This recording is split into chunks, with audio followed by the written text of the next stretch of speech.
Morning front. ചുമ്മാ പറമ്പ് ഈ ഫിസേറിയുള്ള കുറേ ചെടിയുണ്ടേ. ഇത് ഈ പോള പൊളിച്ചിൽ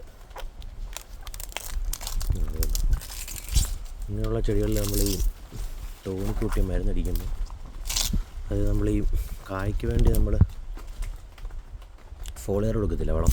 അങ്ങനെ കൊടുക്കുമ്പം ഈ ഇങ്ങനത്തെ ഫിസേറിയുള്ള ചെടി ഉണ്ട്, കൂടുതൽ ഫിസേറി ഉണ്ടാകും ഇതിൽ. അങ്ങനെ തട്ട അവിടെ ചൊടിഞ്ഞ് ഇതുപോലെ വന്ന് ഇവിടെ നിന്ന് ഒടിഞ്ഞ് പോകും. അതാണ് മെയിൻ വിഷയം. കായുള്ള സമയത്ത് കായ ഉണ്ടാകുമ്പോൾ നമ്മൾ ഫോളിയറൊക്കെ കൊടുക്കും. നൈട്രജൻ വളം ഫോളിയർ ചെയ്താൽ പെട്ടെന്ന് കംപ്ലൈൻ്റ് ആവും. ഈ ചീക്കൽ പെട്ടെന്ന് പിടിക്കും. അങ്ങനെയാണ് ചെടി അവിടെ നിന്ന് ഒടിഞ്ഞ് വീഴുന്നത്. ഇതൊക്കെ ചെയ്തുണ്ടോ ഇവിടെ നിന്ന് ഇതെല്ലാം ആവശ്യമുള്ള ചെടികളാണ്.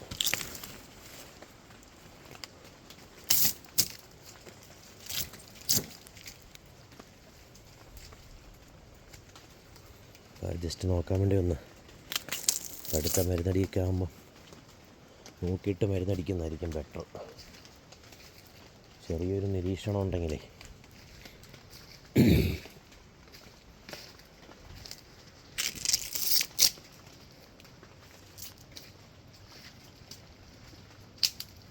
മിക്ക തോട്ടത്തിലുണ്ട് ഇങ്ങനത്തെ ഫിസേറിയം പോള പൊളിച്ചിലതാണ്.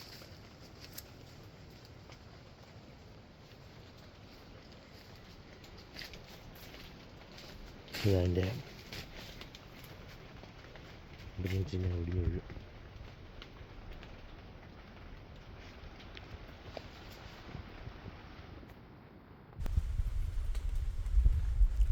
അപ്പോൾ ഫോളിയറ കൊടുക്കുന്നവരെന്താ ജസ്റ്റ് നോക്കിയിട്ട് വേണം ചെയ്യുവാണെങ്കിൽ നല്ലതായിരിക്കും.